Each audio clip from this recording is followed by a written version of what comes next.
మానవ సంబంధాలన్నీ ఆర్థిక సంబంధాలుగా మారి ఆత్మీయతలు కరిగిపోతున్న రోజులివి. తమ సంతోషాన్ని పణంగా పెట్టి ప్రాణంగా పెంచుకున్న కొడుకులు కోడళ్లు ముదిమి వయసులో అండగా నిలవని ఘటనలు ఎన్నో. ఉమ్మడి కుటుంబ వ్యవస్థ దాదాపు కనుమరుగవుతున్న సమయంలో తూర్పుగోదావరి జిల్లాలో జరిగిన ఓ వేడుక కుటుంబ అనుబంధాలను అపురూపంగా కళ్లకు కట్టింది. ఆ తీయని వేడుక చూసి మీరు ఆనందించండి.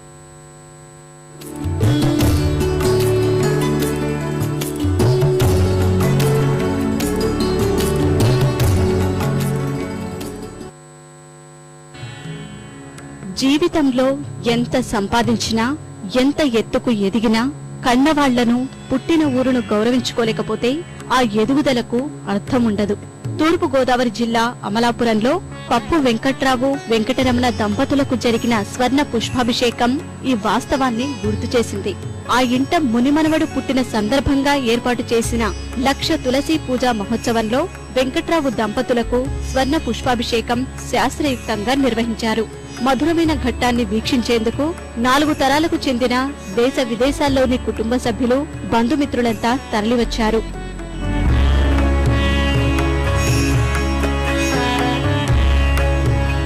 ప్రత్యేకంగా చేయించిన స్వర్ణ పుష్పాలతో మునిమనవడు ప్రజ్వల్ చేత బోసినవ్వుల దంపతులకు అభిషేకం చేయించారు.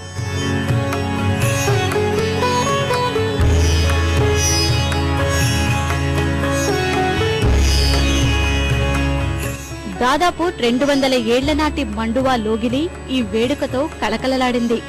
నా కుమారులు బంధువులు మిత్రులు అందరూ వచ్చి ఆత్మాభిమానంతో వచ్చి నాకు ఈ కార్యక్రమాన్ని చేసినందుకు వాళ్ళందరికీ పెద్దవాళ్ళుగా ఆశీర్వించు పెద్దరికి నమస్కారాలు చేస్తూ చాలా హ్యాపీ ఫీల్ అవుతున్నాను. నాకు తమ్ముడు కుమారులు కోడళ్ళు అందరూ వచ్చి సహకరించి నాకు ఈ కార్యక్రమం చేసినందుకు ధన్యవాదాలు చెబుతూ ఈజీవీ వాళ్ళు కూడా ధన్యవాదాలు చేస్తున్నాను.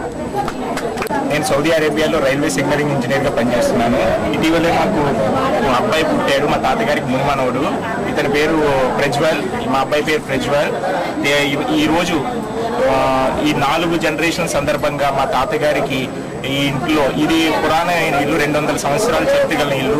ప్రతి సంవత్సరం ఈ ఇంట్లో ఏదో ఒక ఫంక్షన్ తలబట్టి ఆ పెళ్లిళ్ళు అయితే గాని నిత్య భోజనాలు, నిత్య కళ్యాణ పచ్చతోనంగా ఈ ఇల్లు వర్ధిల్తూ వచ్చింది. ఉమ్మడి కుటుంబ వ్యవస్థకు అద్దం పడుతూ నిర్వహించిన ఈ వేడుక నేటి సమాజానికి స్ఫూర్తిదాయకం.